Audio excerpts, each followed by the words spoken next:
You are listening to Leaders and Legends, a podcast produced by Veteran Strategies and featuring conversations with fascinating and impactful men and women who have shaped our world, our communities, and our history.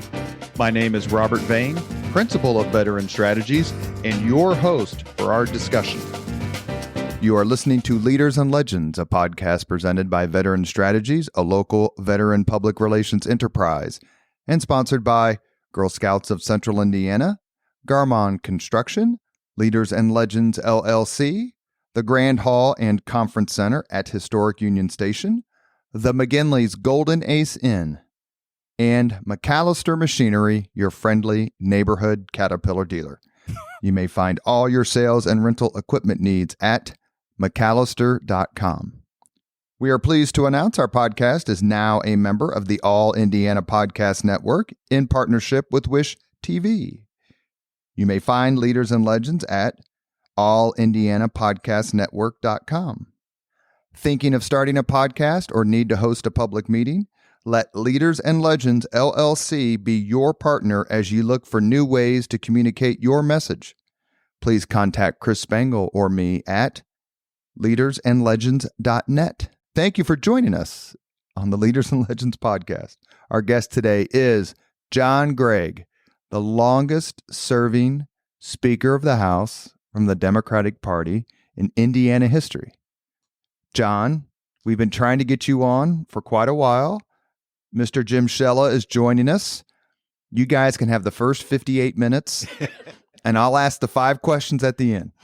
John, thank you. Oh, I'm glad to be here. Thank you, Robert. And I always tell people when I'm introduced as the longest serving Democrat speaker in the history of the state, that's really more a testimony to it being a Republican state than to my talent. I want to make that clear. I mean, Jim, your tenure is significantly shorter than Brian Bosma's. Mine, but I left voluntarily. I mean, I left and I turned it over to Bauer. Now he immediately lost it the next election, but yeah, I can't believe Bosma stayed there 32 years. Oh my! I mean, he wasn't speaker that long, but he is the longest serving Republican speaker. Okay, let me say a few more nice things about Mr. Gregg. He was born in Linton in Greene County, Indiana. In a hospital, or I'd have been born at Sanborn in Knox County. Sanborn didn't have the hospital? No. What about a barn? We had a barn. Both parents were born at home. I guess we could have done it. Ask that. He was minority leader from 94 to 96, and he was majority leader from 90 to 94. He's always been super kind to me, even when I worked for Connie Noss. You were very nice to me. Those things usually don't go together. Gregg was a precinct committeeman from 74 to 86. He was a delegate to the Democratic National Convention 4 times. And in 2008, I want to make sure I ask you about this, or Jim will.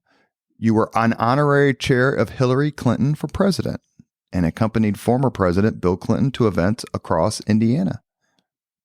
So I want to talk about that 2008 primary. Absolutely great. I'm obviously very talented. Every 50 years, a Democrat primary in Indiana comes into play, and I picked the wrong side.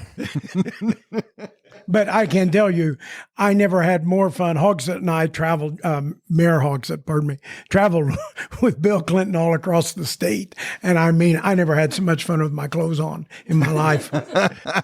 Wait a second. President Bill Clinton? President Bill Clinton. I mean, it was fun. It really was. It was nothing but fun. He was a marvelous person, one-on-one or in a small group. It was he didn't talk to the press, though.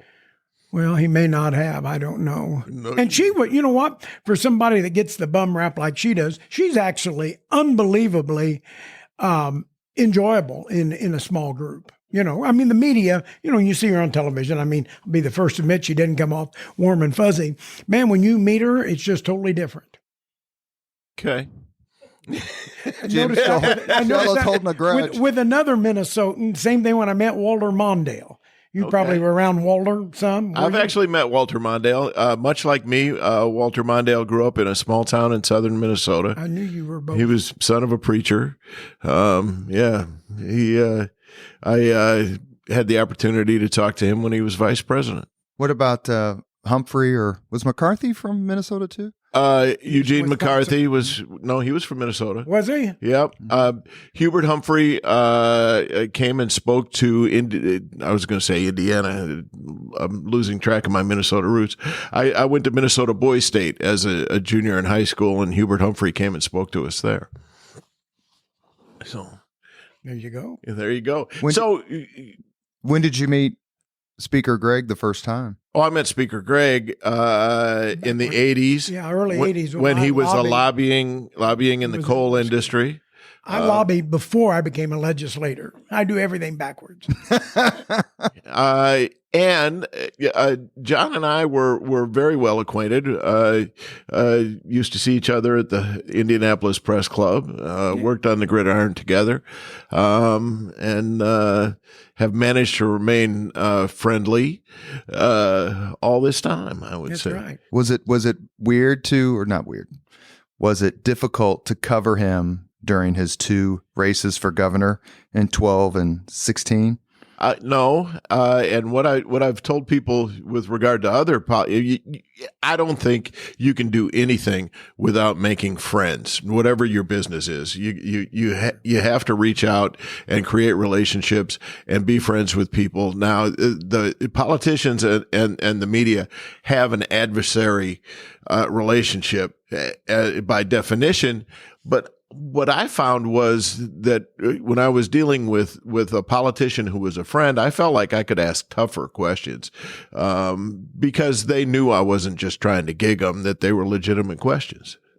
I think that's fair. I always thought I got along fine with almost all the press, and now Abdul used to just really yank me off. But I know, like what's that guy, that crazy guy that's Attorney General, Rokita. Like him, I never considered Abdul real media, but I always enjoyed dealing with. Did you represent Attorney General Rokita in that lawsuit? No, I didn't. But I don't really know him. I've met him a few times, but I wouldn't know Todd Rokita. Tell me this, just to start things off a little bit. Is my memory accurate? You grew up a Republican? No, that was Joe Hogsett. No, I didn't grow up a Republican. My mother was a Republican. My dad was a Democrat. But no, I was not a Republican. But if I remember correctly, you told me that you decided that your future was as a Democrat because of the area where you lived. You know, I was a big Democrat young. I loved LBJ. I remember that election. I remember Kennedy being assassinated, of course. Remember the 64 election. I was real excited about Jimmy Carter in 76, and I was a committeeman then. But with the inflation and Ronald Reagan coming along, that's of course a conservatism that doesn't exist anymore. That would have been the closest thing I might have had where I thought, well, do I belong here or not? And I always had strong labor roots, and Dad had a unionized company, and so that was kind of already laid out there for me. So how about now? What we've seen in this country is the Republicans have moved, by and large, farther to the right. Mm-hmm. The Democrats seem to be moving more to the left. And I know, even though you've been a Democrat your entire adult life, you've been a moderate Democrat. Yeah. Do you fit in the modern day Democratic Party? Well, I do. There's just fewer of us. A lot of them, of course, have become Republican because of social issues or just the pure liking of one of the candidates or disliking of another candidate, possibly.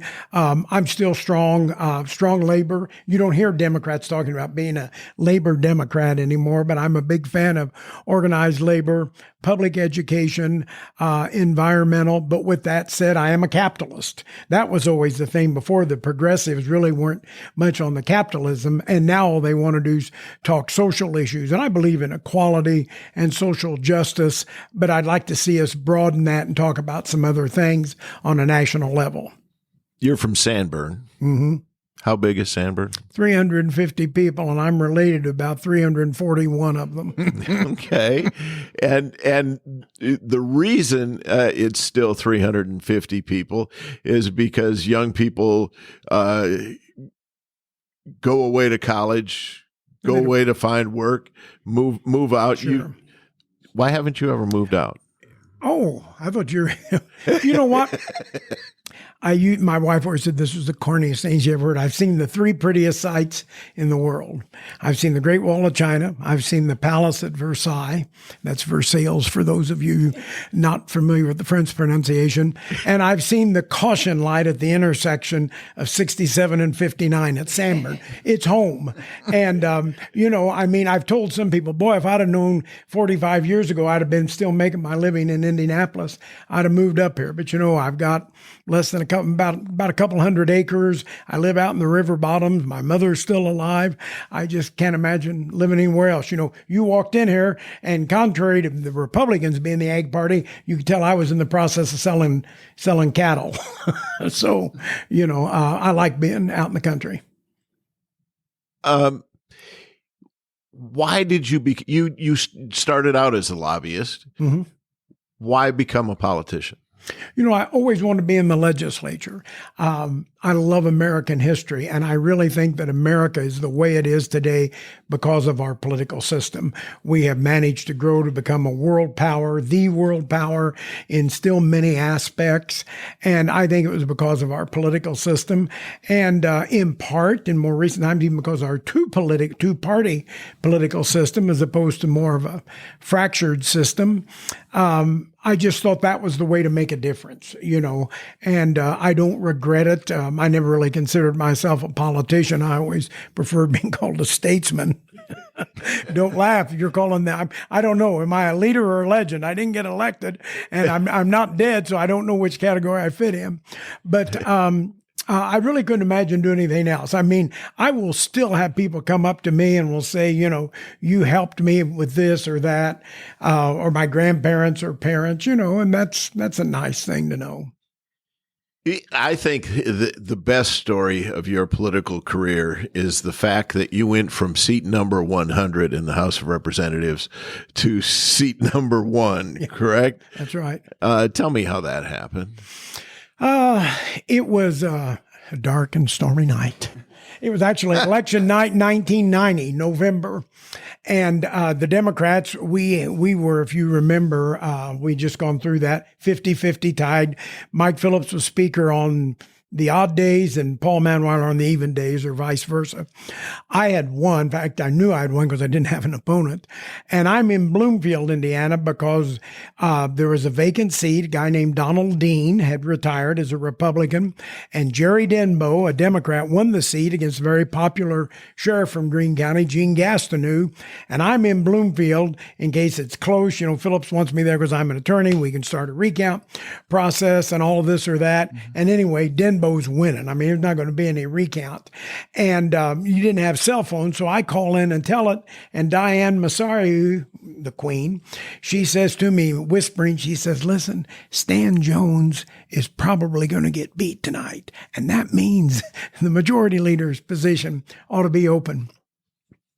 Most people would have gotten together with their friends and said, which one should we put forward as majority leader? I was a step ahead of them. I decided I should be the one that was majority leader. And then I called my friend. So I came to Indianapolis, took up headquarters in the Columbia Club at night, and went over in room 336 and kept 3 phones going and worked the phones to get elected, and won in a 4-way race on the first ballot. I was very proud of. The only thing that I was more proud of was beating Pat Bauer when I became the minority leader. Before we move on, can we just take an hour or two and talk about how beautiful and wonderful and amazing Diane Carter is? Yeah. I made her mad one time because I ate her toast, and she swore at me. She had this special bread that was made by some Catholic order out on the west side, and every morning at 7 o'clock, she'd eat this toast because she came in early, and I came in at 7. I came in one morning, toast is like popcorn. It has a smell that this side of heaven is just indescribable. And she walked out of my office where the toaster was. There was that fake wall in the speaker's office. You push, and the doors opened up. up. I saw that toast in there, ladled with creamery butter, and I took a bite. And before you knew it, I'd eaten the whole thing. And I'm back at the conference table working, and she comes in and saw it, and she pointed her old curved arthritic finger at me and said, John Gregg, and there were some initials. And she said I couldn't swear. I think it was S-O-B. You ate my toast. Don't lie to me. And she was mad. But nobody is a better person than Diane. What a treat.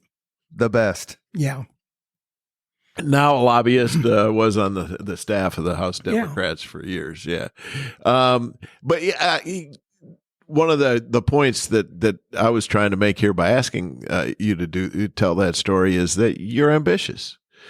Yeah, I mean, if you're going to be there, you might as well be in charge. And I mean, I was honored to be there, don't get me wrong. And I sit back there in the back 2 sessions, the second, or two terms, the second one I got on Ways and Means. And I mean, I did. We had a lot of new members, and I worked them.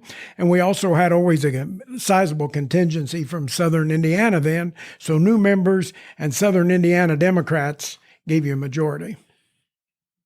And that was back in the days before the internet. There was no live coverage of the General Assembly. There weren't internet cameras so that people at home could watch. And you had a lot of fun in the back of the chamber with, as I recall, some rubber bands, maybe some clothespins. I had a couple, 2 or 3 members reminded me that if they ever saw me shoot rubber bands, as you know, like if you were going to give the nightly newscast from one of those Romeo and Juliet balconies that hang out over, because we'd sit in the back and we'd shoot rubber bands up there. And then Jerry Dimbo was the one that started the clothespin, but I may have clothespinned a person once or twice. So then after 2 terms, I'm in charge of enforcing the rules. So that was. And for those who may not be aware of the practice, when somebody would get up to go address the body, they would attach a clothespin to the bottom of their jacket. It was just, yeah, it was nothing significant about it. It was just, and of course it made some people just furious, but it was kind of harmless fun. That stuff couldn't go on today where you've got cameras on, right? You know, everybody, but. But you become Speaker of the House and you have to enforce the rules. Yet in the Speaker's office, there were no T.C. Steele paintings. You had framed copies of dogs playing cards. Poker playing dogs. Yes. You know, I'm glad you remember that because I always wanted to remember, people think, you know, I mean, I love T.C. Steele paintings, but I could never afford one. So why should the taxpayers put one in my office here? I could afford poker playing dogs, and I had 5 of them up on the wall. And if you remember, do you remember the thing made out of shells? There were 6 humanoid-looking figures made out of little seashells sitting at a big seashell table playing poker. And I had found it at a garage sale for like $1.50 and bought it. And I wrote on it, to John and Sherry, congratulations on your marriage, Evan and Susan. And stuck that there. And people look at that and say, oh, I see Governor and Mrs. Bai got you a nice wedding gift. You know, it was a gag. Nobody ever picked up on it. No. And they were supposed to think, that's not what Evan bought. Yeah, no. Yeah. How was your relationship with Evan Bai? You know, I got along great with Evan. I was in a couple of classes with him at IU. I'm 2 years ahead of him, just a year older. And I probably, there'd be a lot of members. I got along with him better than probably any legislator, and I think a Democrat. And I think Evan would say the same thing.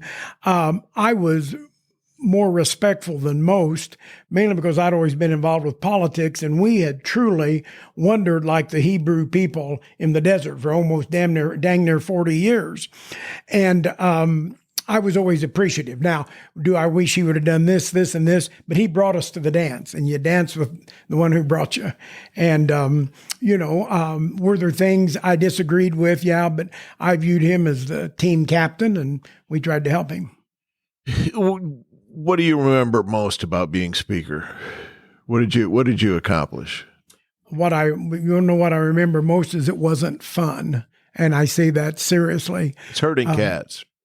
It's herding cats, but it's tough. I feel very bad for Speaker Houston because I know he just went through his first, was it full year or second year? Second year. I mean, I'll tell you that first session, even though it's a long one, I mean, you just dread almost going out there because even though you've heard the dialogue and there's a book with it printed out, it takes you a while to get used to it. You got to get used to that machine. You never know who's going to jump up and make a point of order. And even though you've got a parliamentarian, and in the case I had the same thing, Speaker Houston or Speaker Bosma for him, you've got the governor and you have to kind of protect the governor. And sometimes that's easier said than done. Protecting somebody like Mitch Daniels, that was a strong leader, wasn't a problem. Protecting Evan really wasn't much of a problem. Governor O'Bannon, Governor Pence, and Governor Holcomb, not meant as a criticism, maybe weren't in public as forceful of leaders. So there would be people that might try to take advantage. And it was a lot of work. I mean, I'm glad I did it, but it was not fun at the time. Wasn't fun at all. And that's why when I decided, when I was thinking about running for governor, kid you not, I called Joe Kernan. I couldn't call Governor Daniels. It would have been not fair. I did not want to call Evan because I knew I'd get more of a political answer. Called Joe Kernan and I said, I'm thinking about running for governor. I said, I cannot tell you I liked being speaker. I said, I was honored to be speaker. I'm glad I've done it. Did you like being governor? And I remember his answer. What was it? He said he liked a little bit of it. He said that he liked being able to deal with, he liked getting to meet new people. He told me he spent more time fighting with Democrats than he did with Republicans. And I think anybody would. You do fight more on your own team. I mean, during 2 gubernatorial campaigns, I never had any crosswords with Mike Pence or Eric Holcomb. I mean, I went to law school with one, knew the other for years, and they were always kind, but you spend most of your time fighting with your own party, and that's not fun. Yeah, caucus is not fun. Caucus sucked. Caucus was bad. The people that talk in caucus should keep quiet, and it's always the ones who have nothing to say that want to talk in a caucus.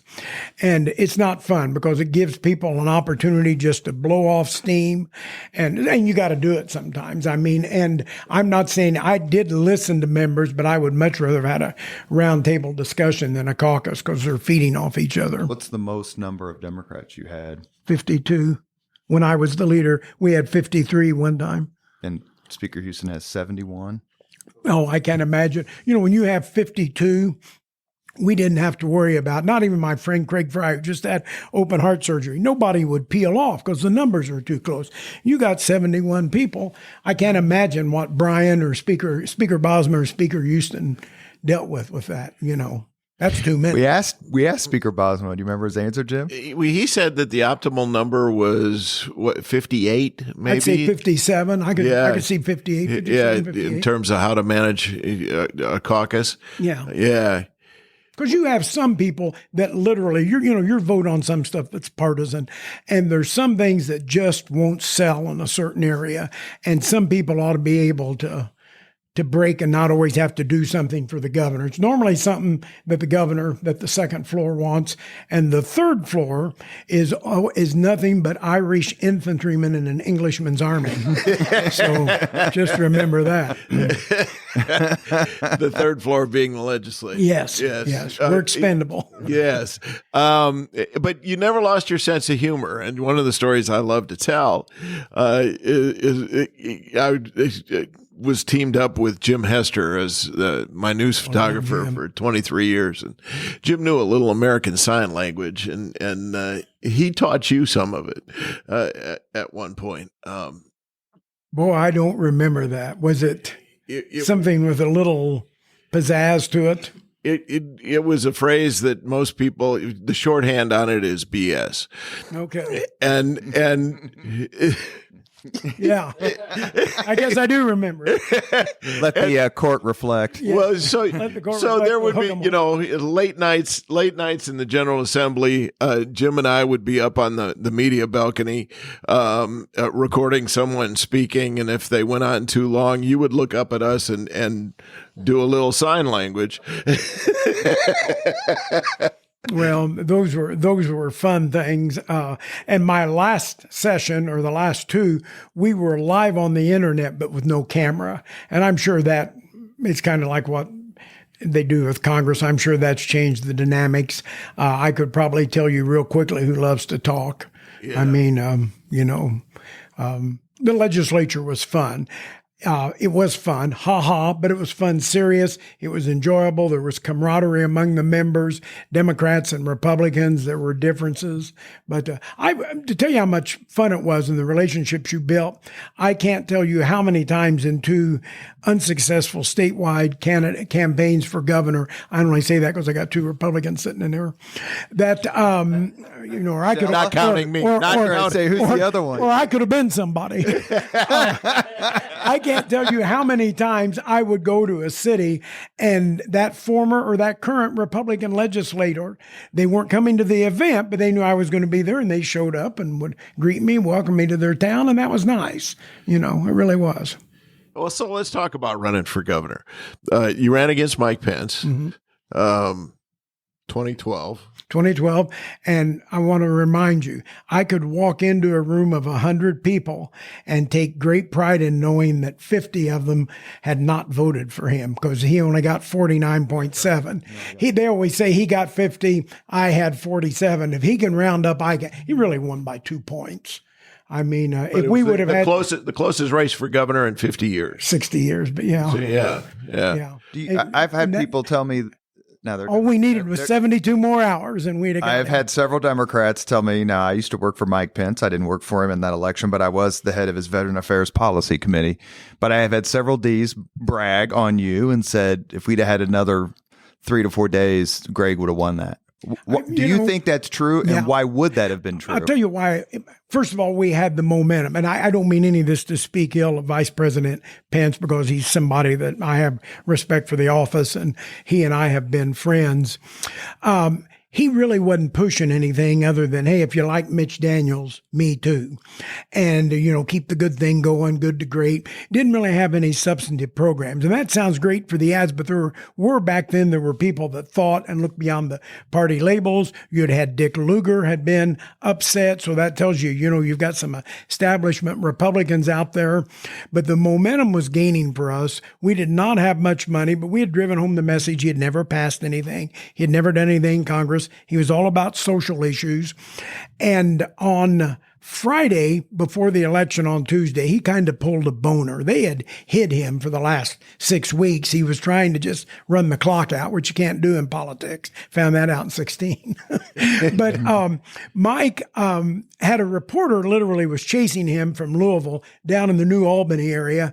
And I've seen the footage. He literally ran to the car, and they were trying to block him from getting interviewed. And if that would have been shown up here, we would have had enough time to make that an issue and shown up here. I think it would have really made people wonder, because we were just gaining. I mean, you could sense it. You could feel it. You saw it in the crowds. We didn't have any money. We raised $6 million. Mike had 15 or 16. I mean, he had more people than a small Central American country. Go ahead, Jim. Well, your ad campaign featured you on camera in every ad, right? Except maybe the last one. The first ones did, yeah. I mean, and they were same guy that had done Hogstad when he smelled the tennis shoes. Same guy did my first ads. I mean, they were what some would consider hokey, but people still remember them. Somewhat humorous. Yeah, they were. Right. If you had that race to run over again, would you have taken a different approach? No, I wouldn't have, because we ran all serious substantive campaigns the second time around. Didn't make any difference. No. And no, because I think the ads were so unique. It caught people, and they had a message, but it was saying them a unique way. I would not have, what I would have done different, I'd have focused on raising money more. I felt like I needed to be out and be seen and visit people. That didn't mean anything. And I knew better. As Speaker of the House, I knew you had to have money. So the second time I raised money. You are listening to Leaders and Legends, a podcast presented by Veteran Strategies, a local veteran public relations enterprise, and sponsored by Girl Scouts of Central Indiana, Garmong Construction, Leaders and Legends, LLC, the Grand Hall and Conference Center at Historic Union Station, the McGinley's Golden Ace Inn, and MacAllister Machinery, your friendly neighborhood Caterpillar dealer. Our guest on the podcast is former Indiana Speaker of the House and two-time gubernatorial candidate, John Gregg. We are joined by our frequent co-host. Can I call you lovely and talented? Absolutely. Lovely and talented Jim Shella. Speaker Gregg, is there a particular Hoosier leader and or legend you admire most? Oh, wow. I think we've literally in my lifetime been blessed with a lot of good leaders. I used to make the comment that Bob Orr was the nicest guy I never voted for. He always liked it when I would say that. But I guess I thought our governors were good. I grew up knowing Matt Welsh because he was from Knox County and our state chair was from there. So I remember Governor Welsh as a young man and then as former governor. I thought Dr. Bowen, whereas I did not support him because I'm a Democrat, but he was very, very popular. And it was interesting. He was so popular that Bob Orr was really under his shadow most of that time. And I will say something in defense of Mike Pence. Mitch Daniels was real, real popular. I mean, I got so tired of people saying to me, well, we like you, but we want to vote for Mitch. It was always, hey, time out. Mitch isn't running again. But whoever, had I been fortunate enough to win that race, whoever would have followed Mitch Daniels would have been governor with a small g. And I mean, Mike obviously became vice president, but he was still not considered one of Indiana's better governors, nor would I have been had I have followed Mitch Daniels. Now, could I have followed Mike Pence? A whole different story. Would you have wanted to have been speaker when Mitch Daniels was governor?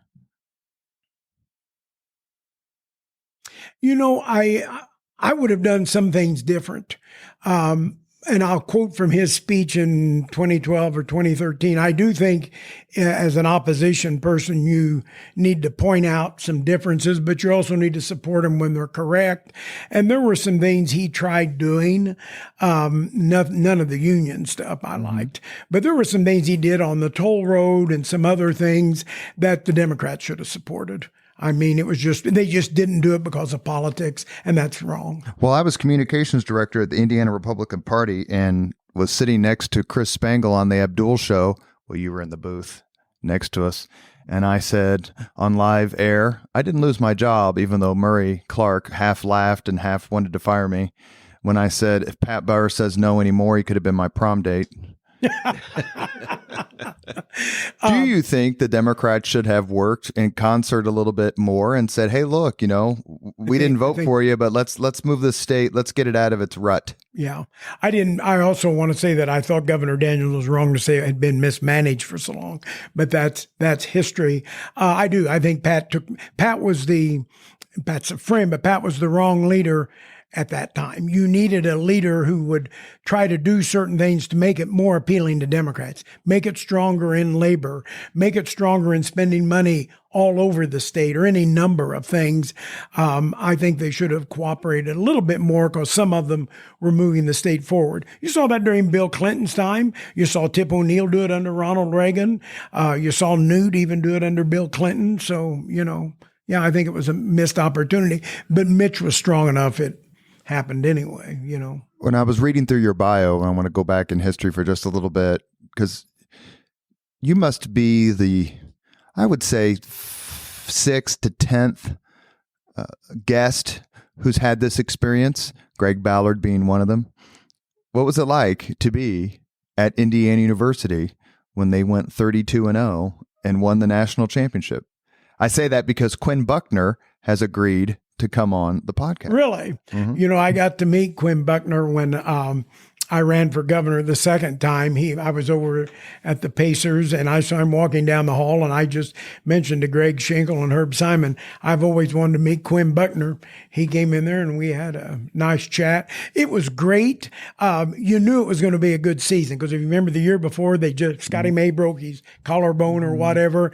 I never missed a home game. I still hear the song Philadelphia Freedom by Elton John. And I think of the 1976 undefeated champion. in, and they didn't call off classes the next day. I was in a class the next day that was a senior seminar, which had less than 20 people, very small at IU, and our professor came in and says, I cannot cancel this class. We're going to have class. She lectured for about 30 minutes, knocked at the door. Her husband came in carrying pizzas and a cooler, and I'm just going to leave it at that, because I've told too many people. Well, it was the 70s. No, it was the 70s, but it was great. You know what? And I can remember being on campus. You'd see Kent Benson walking around. He'd speak to people. I can remember Quinn Buckner. I mean, I'd never met him. But they'd see you and they'd smile and wave. Now, Bobby Knight was an ASS. He wouldn't smile. He'd act like, you could stuck a flaxseed in his hind end. It would have hurt. But he just wasn't pleasant at all. Lee Corso, on the other hand, he was the football coach, and he was kind of like the second coming walking through campus. Hell, he'd have students following him. I forgot I can't swear on this. You disguised it. Okay. I'm going to bring you back to politics if it's okay. Going back to the 2012 race and how close it was, the closeness of that race, is that what convinced you to run again? It's tough losing a race like that. And I hope I've never been bitter or said anything unkind in a personal sense against Vice President Pence or Governor Holcomb. I couldn't shake the thought after it was over, because I started thinking of things I'd done wrong. And the first thing was I had not focused on raising money. We came that close. If I would have had $2 million more, we'd have been on television in other areas closer, and I thought it would make a difference. I could not shake that thought in 2013, 2014, and I kind of gone out and did some thank yous, to some JJ dinners and stuff. My dad was still alive, but he was sick. And, he kept saying, you need to run again. Subsequently, Dad passed away, but that wasn't it.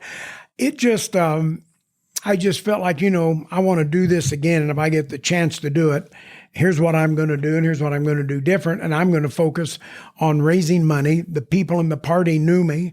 And we had a great campaign the second time. I mean, I felt like we had the best possible campaign team, Tim Henderson, Councilwoman Kristen Jones. I mean, it was a great campaign team. We had great consultants. We had money. We did everything right, but you're not guaranteed to win, and we didn't. Tim Henderson's very talented. Yeah. Yeah. Very talented. And you know what? I'll be candid. If I had to lose, and I've told this to him, there's not a nicer guy in my book, and I would not want to hurt him with Republicans saying this, but I like Eric Holcomb. I mean, it's not like I could be mad at him. I mean, we both want to do the same thing. We both want to be governor. I had a conversation with a very high-ranking member of the Pence administration here in Indiana about 2 weeks before the election. And I said, what's going to happen? And he said, if Trump wins by 10, Eric wins. If Trump doesn't win by 10, Eric loses. Is that how you saw it? We thought 12. We made it to 14.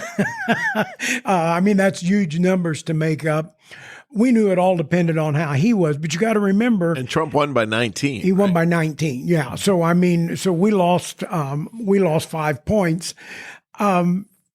We were in that race, and the moment the FBI director, Comey, who Trump gives the devil to, announced that they were going to look at Mrs. Clinton's computer again 10 days before the election, I mean, Evan dropped overnight. It took a while for us to drop, but we were headed down, and it was just a question, will it level off before Election Day? And looking back on it, it was probably best. You couldn't tell that. The last 2 weeks, all the TV time's bought. As a candidate, it's fun because you are just going out, meeting people. We were seeing great crowds and everything. I was a Democrat. I knew what was happening at the national level. I knew it could affect us.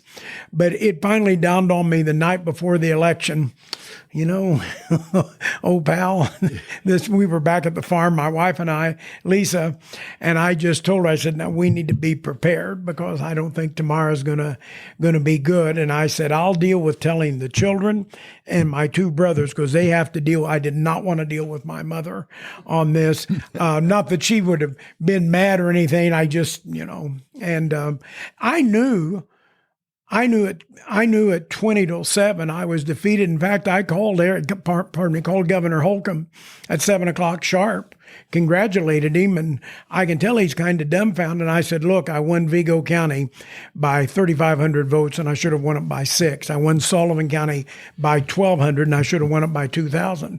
This is over for me." And I told him, as I did then, I said, "If I'm going to have to lose to somebody, I'd a lot rather have lost to you than the Susan Brooks." Oh, I'm sure. Really?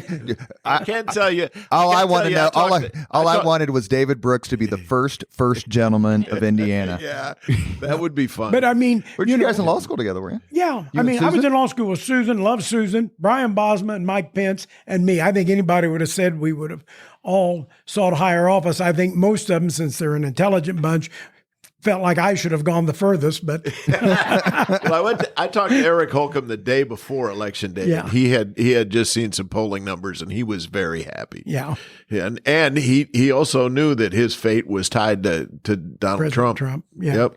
It was. And then 4 years later in 2020, Holcomb wins, was it 59, 57%? 59. And, I think I got 47 something the first time. What would he get? 29? And I don't know what we'll see in the U.S. Senate race this time. I wouldn't think it'd be 40. Jim, why don't you take him through politics and the Democratic Party? And it probably wouldn't be fair for me to do it. Well, Democrats are in bad shape at the moment. I think I did some stories back in 1985 or 1986 about how desperate circumstances were for the Indiana Democratic Party, and I don't think they're any better now than they were then. But as you said, Evan Bayh managed to bring the Democrats out of the wilderness. Is there reason for hope at this point? Well, yes, you have to tell yourself, and I'm a Democrat, a proud Democrat. You have to tell yourself, in order to keep going as a candidate or as a party stalwart, that it's going to get better. And I tell myself that, with each day like this, where the Republicans control everything, we're one day closer to breaking that hold. I just don't know when it will be. We're seeing a realignment of the parties. When I left the legislature, we had 23 members from Southern Indiana. Today, we've got 4, and one's from Bloomington. And, it's in Southern Indiana, but it's not Southern Indiana. So you've had an alignment of the parties, both parties. Stuff used to be, if you talk jobs, you talk salaries, you talk money, that would get people's attention. We're on this us versus them stuff right now, and that's got to play out. And I hope it plays out for the better of the country, of course. Who is a better running mate, Bayh Simpson or Christina Hale? Let the record reflect the hand gesture, more sign language. More sign language. I will. They were both two different running mates, and Vi's been a friend, and her husband Bill, since the early '80s, and Vi had a knowledge of state government comparable to mine, and in finances, probably a little better. Christina was new, but she had that youthful exuberance. Which comes along with it. They were both fun to run with. You just sparked something in my brain that I think we there's need a miracle. You. No, we need you to tell the story about the time you were arrested in Russia. Oh, well, I was arrested with Bill McCarty. Long story short, we were in Almaty, out in the area of Uzbekistan, which bordered up against Afghanistan, and the Soviets had invaded it. You were there. Well, you were there. Anderson College sent a group of students. Sent a group of students. Bill was an adjunct. They sent somebody that worked at the university. The full-time professor, something happened, couldn't go. I get invited by McCarty at the last second to go because I had a passport. Boom, we're over there. We're over there for 24 days, and on about the 20th day, the last day we're in Almaty, we were going to go see a ballet. Now, at that point in my life, before I went to Russia, I'd only seen 2 ballets, and it was the Nutcracker 2 times at IU. But they seemed to think we ought to see a ballet almost every day when we were in Russia. And I decided I'm not going to another ballet. Bill thought the same thing. So Bill and I and 2 students, we take off, which was a no-no. You traveled with an in-tourist guide. You stayed at a hotel with just Americans. I mean, there was none of this wandering around. We go over to the train station. We're standing there at this train station. All of a sudden, this Dr. Zhivago-like train came in with sandbags, armor plating, anti-aircraft guns, and soldiers armed out the wazoo. I mean, it looked like a Republican meeting. I mean, they were that armed. Let the record show. And anyway, so this one girl pulls out her camera, click, click, click, click, taking pictures. You don't take pictures in the Soviet Union. They're not fond of that. I mean, and we were taller than the Kyrgyz. Yeah, they were Kyrgyz. It was in Kyrgyzstan, or however you pronounce it. And all of a sudden, out of nowhere appears Slavic people who are Russian. And I mean, these guys came up, they grabbed her camera and off we went into a room. Where you didn't take pictures? One light bulb. I did not take a picture. The picture of me that you've heard about is me standing in front of the Kremlin. It's in my library at home with a red shirt on, and I've got my jacket open. It says better dead than red. It was harrowing. It was. I mean, you didn't know what was going to happen. I mean, they were, the country sure as heck wasn't going to worry about 4 idiots out in the middle of nowhere that had caused their own problem. And they kept us till about 11 o'clock that night, questioning us and let us go back to our hotel rooms. And the next morning we got up, we got on the plane to leave to fly to now what's called St. Petersburg. The plane door opened up and on came one of these guys. And I thought, they're coming to get us off. And they're going to, he didn't. He came in, he walked through the plane, went out the back and took off. And Bill always thought the reason why we didn't get in any serious trouble was that it would have gotten the guide and all the other people in trouble because they had let us wander around and nobody had stopped us. So, but we were scared. I mean, I thought, I'm not going to make it home, and I really didn't have much of a mini Russian joke. So I knew it was going to be tough. You wrote a book. Yes. Sanborn to the Statehouse. Also wrote a second one, but I'm not done anything with it yet. You going to publish it? I don't know. What's it about? Well, I made my friend Jim Madison, Dr. James Madison, said I ought to historian at IU. Write one, historian at IU, kind of the father of Indiana history. And he says if I write one, I need to be candid. Not that I wouldn't be, but if somebody was not up to par, you need to say it. And he goes, if you don't like it, maybe you have it published after you're gone. So this is also autobiographical. Yeah, if I finish it. I mean, it's mainly, but I tell funny stories also in it about, running for governor. I mean, running for governor was like being on a sabbatical. I mean, it was work 24/7, but it was fun. I mean, think of it. I got to spend 4 years of my life, 11, 12, 15, 16, traveling around the state of Indiana. The only way it'd have been better is if I'd have won. Yeah. I haven't written a book myself, but I did write a chapter in a James Madison book published by the Historical Society, Really? The Governors of Indiana. There's one chapter on every governor, and I wrote the Mitch Daniels chapter. No kidding. Yeah. I always thought there ought to be a guide like to the birthplaces of people who ran for governor that didn't get elected. Has Governor Daniels seen your chapter? I'm pretty sure. I actually, I asked him some questions for input into it. The book itself is written almost entirely by historians. Randall Shepard wrote 2 chapters, and I was the only one who, besides him, who wasn't a historian, because Daniels was in office at the time, and they needed a journalist because it wasn't history yet. Right. May I ask you a question about 2008? What made you decide to back Hillary Clinton as opposed to Barack Obama? It seemed that there were a lot of people who were excited by Senator Obama's candidacy and really kind of split the Democratic Party. And I know some of those feuds are still ongoing, but what made you choose Hillary over him? Evan Bayh asked me to. I mean, I was a fan of Evan's. Evan had toyed with the idea, in 6 and 7, running for president. And of course, that never materialized. And Hogsett, as I recall, Hogsett had actually called and said, hey, listen, we got to help Hillary. And how I am. I made some kind of comment like, count me out. I'm not doing that. And he says, look, you can either do it or I'm going to have Evan call you.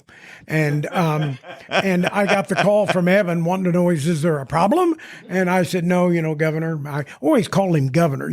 There's 100 senators, only 50 governors. Remember that. Rome fell because it only had a Senate, by the way.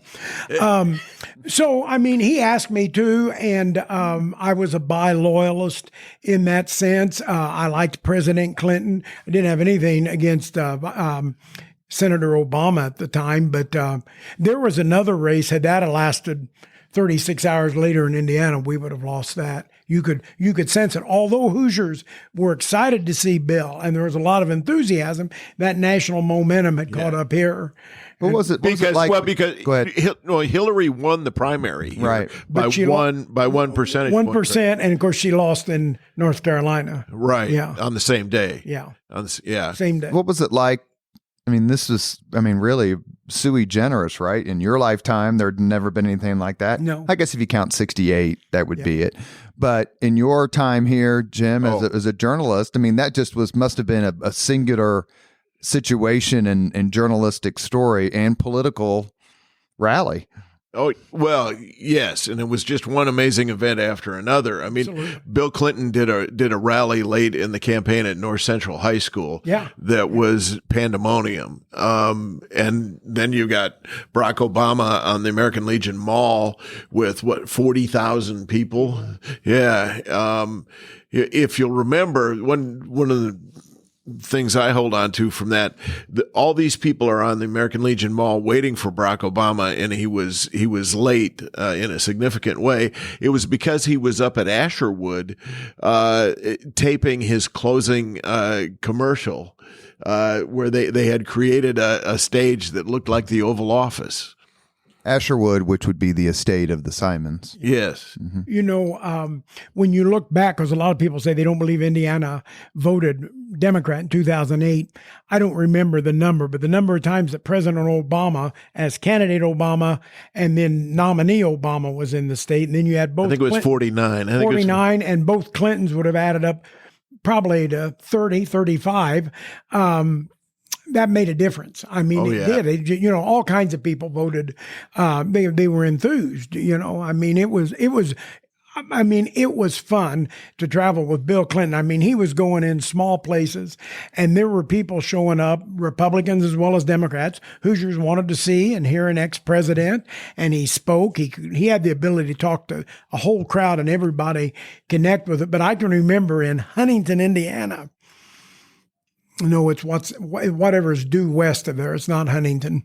Whatever's due west. We had a governor from there, sitting in a locker room, and Bill Clinton was straddling a bench in this sweat-smelled locker room with Hogsett and I and an aide, ton of Secret Service guys back. We're just talking, and we had ordered from a deli. Ordered ham sandwiches. Well, you're in Indiana. It was ham salad. And I can still see Bill Clinton biting into this, talking. And he was lecturing or sharing something, and that ham salad's falling out. It's not getting on him, but it's falling down on his napkin down below. And I can still smell that locker room and taste that ham salad. Yeah, a lot of fun. There's a great picture of you standing next to Rex Early. You're in, is it Vincent? Vincent University. We're both Vincent University grads. I haven't seen the picture in years, but I just remember it. What's it like to be Rex Early's friend? Well, Rex is that individual that is a character, in that he has character and he is a character. And I think that's about the highest compliment you can give someone. He's enjoyable to be around. He mixes with all people, but he's also a person of integrity and ethics and honesty.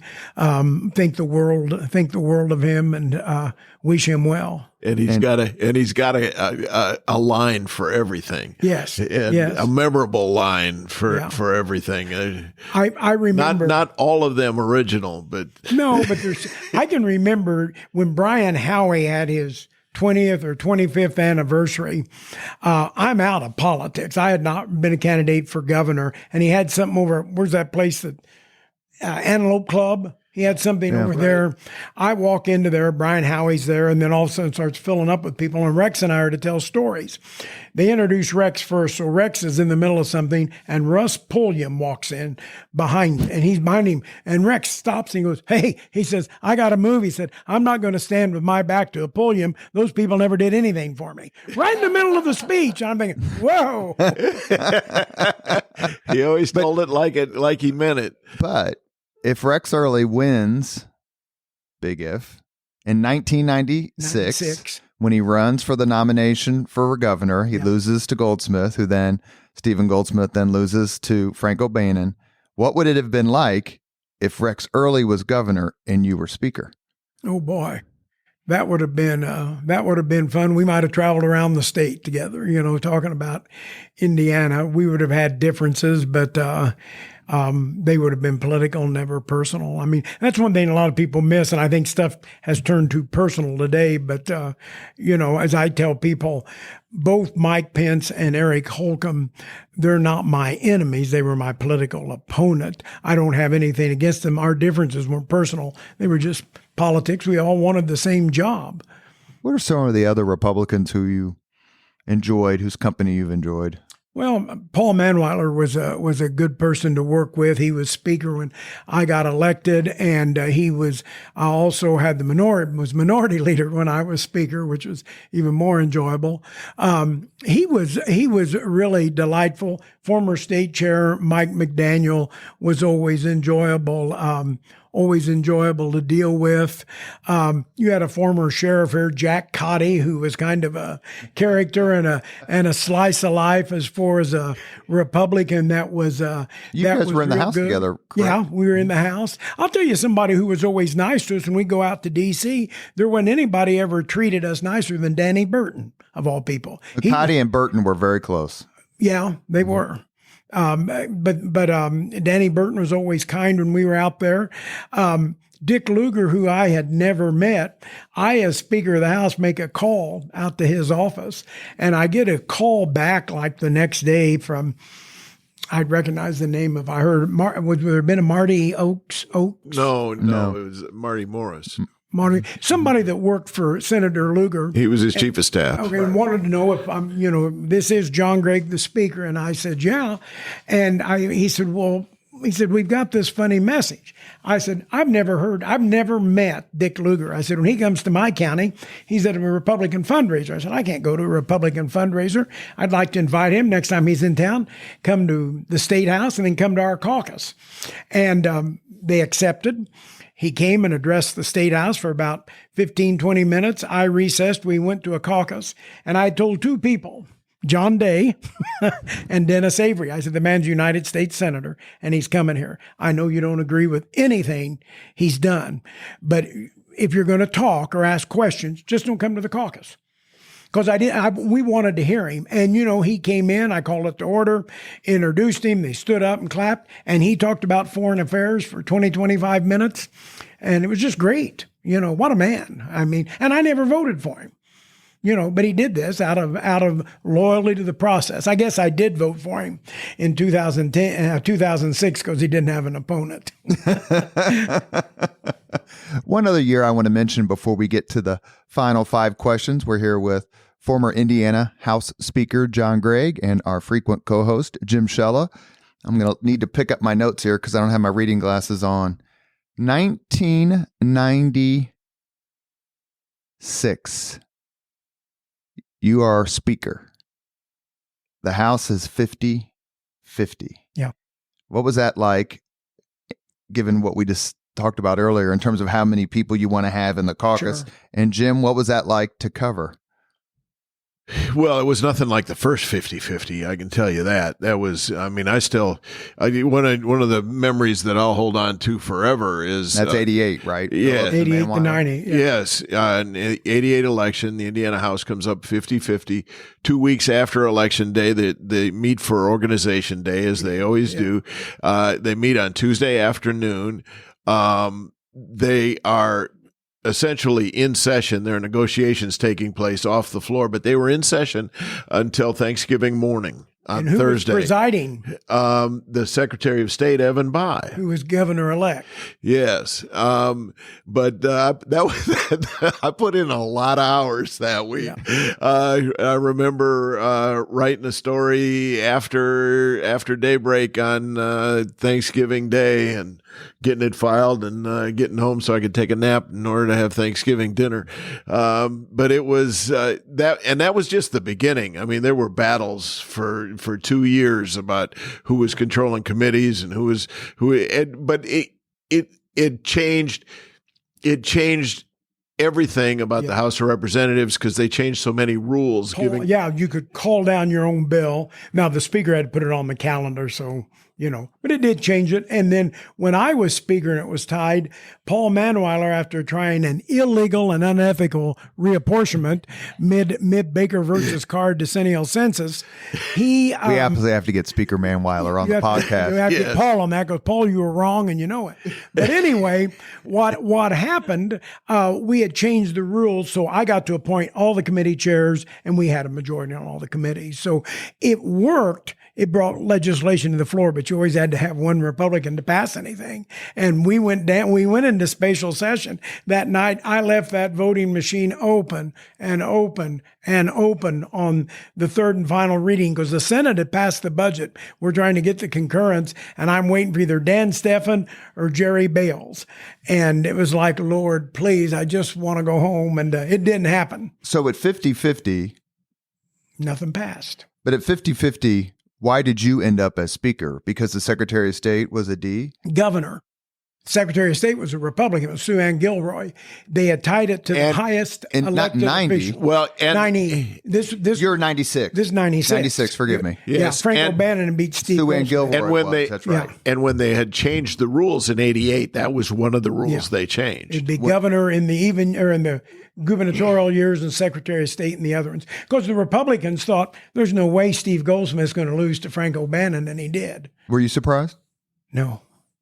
I was surprised that I was surprised we tied 50-50, and that was a tough time to get negotiated and get going. But no, I mean, people liked Evan Bayh. Frank O'Bannon was likable. It was kind of like Mitch handing it off to Mike Pence. I mean, when you got a real good governor, people are kind of happy and they kind of tend that way. And they liked Frank. Frank was a likable guy, and Evan had been a good governor in the eyes of the public. So it just happened. One of the questions and Jim, correct me if I get this wrong, but one of the questions you asked Speaker Bosma when we had him on the podcast a few months ago was really, it said that the Speaker is the second most powerful person, but the most powerful person when the legislature is in session. Did you feel that way? Well, I know the stars always said that. It would apply only if you had a majority, certainly. Yeah, and we had a majority the last two times. For you to think that would have been hubris, and the ancient gods struck down people filled with hubris. So I promise not to ask Todd Houston that if he comes on the podcast, but I'm happy to ask you that. I can't say that I did. I mean, I was aware of the power, but I was still just John Gregg. I don't feel being Speaker changed me.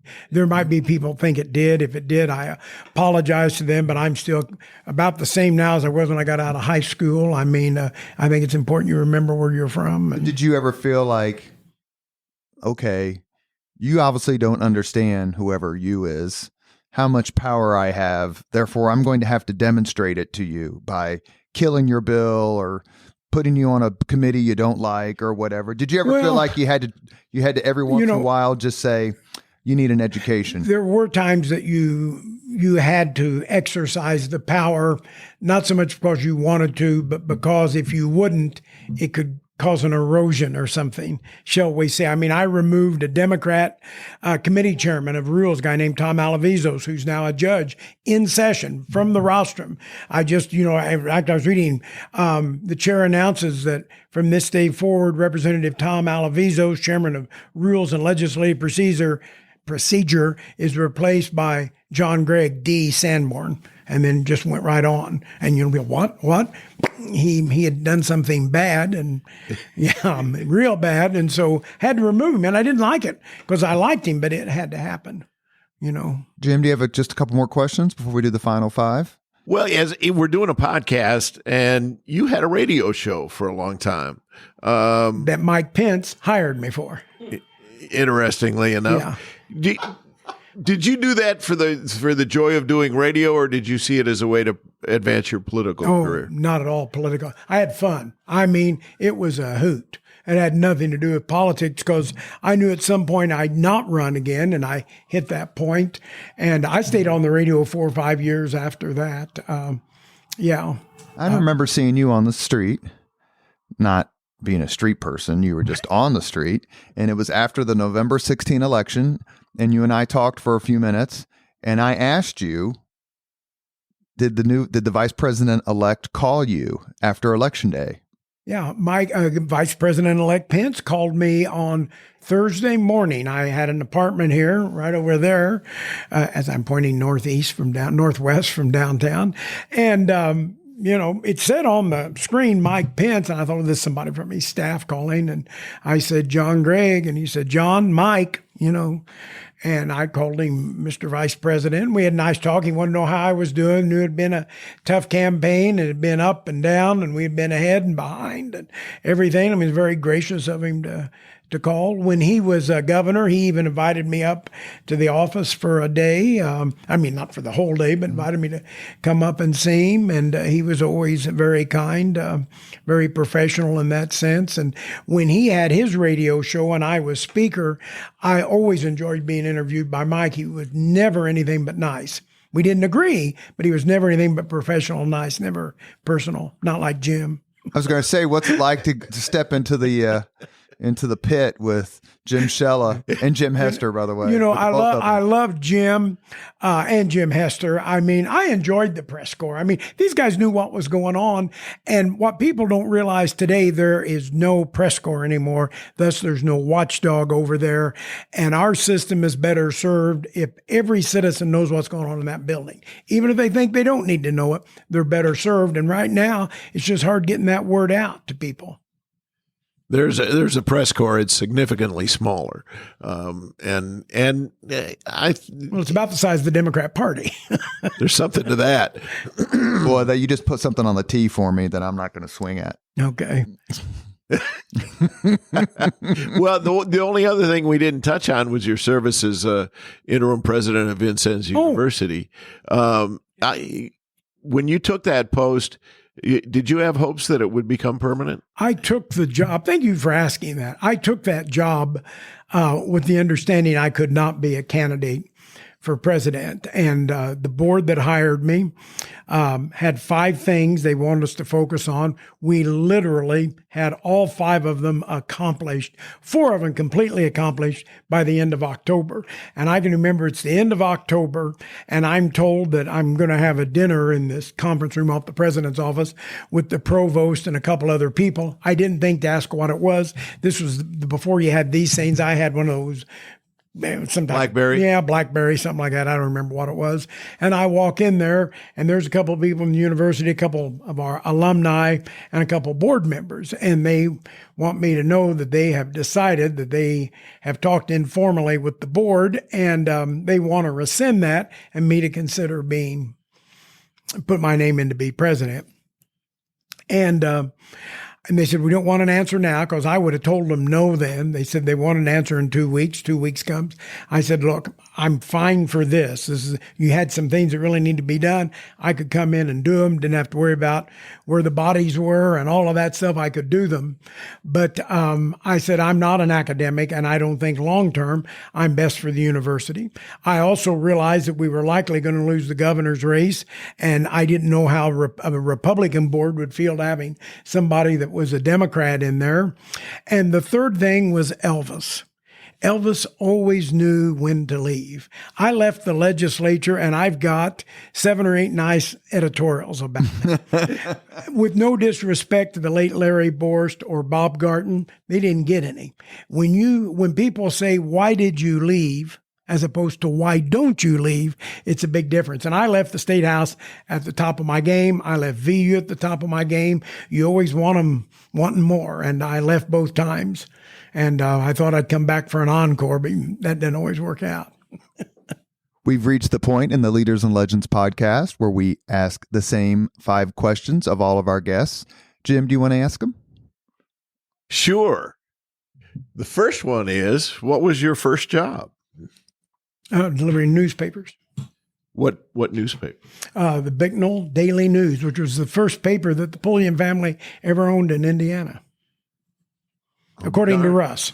Okay, and I know they later owned the Vincennes Sun commercial, right? What was your first concert? Oh, thank you. The Beatles, 1964 for my 10th birthday, afternoon show at the State Fair. Excellent. Can't be beat as an answer. That's right. Love me do. If you could suggest any book for someone to read, which book would you recommend? One book. Well, you're always supposed to say the Bible, so I'll give the standard answer that most politicians do. And I am serious in that it is a great book, whether you're a believer or not. I would say, because I rarely, if ever, read fiction, so this goes against everything I'm going to say, but I would say either To Kill a Mockingbird or The Great Gatsby. I think those are 2 good choices. We should note that the last time Speaker Gregg went out of the country for a vacation with his lovely wife and or friends and whomever, I got the call saying, Robert, I need 4 or 5 books to read while I'm out of the country. Give me some titles. A beach read, maybe a beach read of some kind. If you could witness any event in history, be there in person as it happens, which event would you choose? It would have had to been one of 2, and I know you asked for one. It'd either have to be when they debated the Declaration of Independence or the signing of the Constitution. One of those 2. They would have both been great. Independence Hall in Philadelphia. I stayed at a hotel. I stayed at a hotel right across the street a couple of weeks ago. Very popular answer. Is it? It would have just been great. And it's still a very popular tourist site. I was just there last week. Yeah. Final question. If you could have dinner with anyone living today, 2 hours off the record, just to chat, whom would you choose? Oh, that's easy. You got to realize I'm the same age as you. It'd be Ronnie Howard. Who is the same age as us? Yeah, who's Opie, who is an accomplished actor and a director, and he's just somebody I'd like to meet. He's an interesting I know guy. I should have said Indira Gandhi or something. He's an interesting guy. I know he's got several kids, and they're all named after the place where they were conceived. Correct? Yeah. He just put a book out with his brother Clint. Have you seen that book? Oh, no, I didn't know that. I'll buy it. You are the readingest one, son of a gun. Your suggestions I always like. I have some people come in, we know you like to read. Here's a book. And I hate not reading it, but boy, you get some crap books. Well, I appreciate the call. This is an honor. When I saw your name come up on my phone, I'm like, I don't think I did anything wrong, but you never really know. Yeah. It's like when Shella would call me for an interview, and I'm like, God, we must have screwed up. Shella's calling me.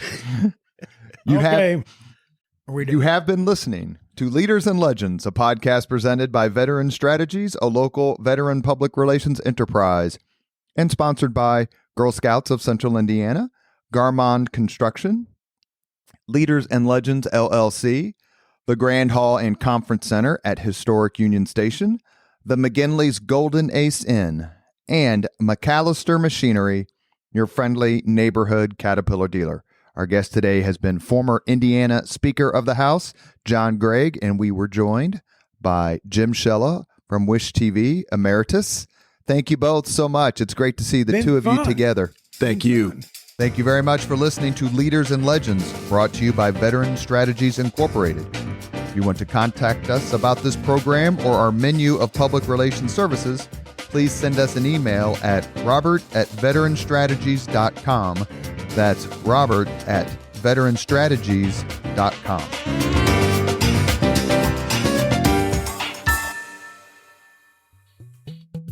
This podcast was produced and edited by Chris Spangle and Leaders and Legends, LLC. If you're interested in starting a podcast or taking yours to the next level, please contact us at leadersandlegends.net.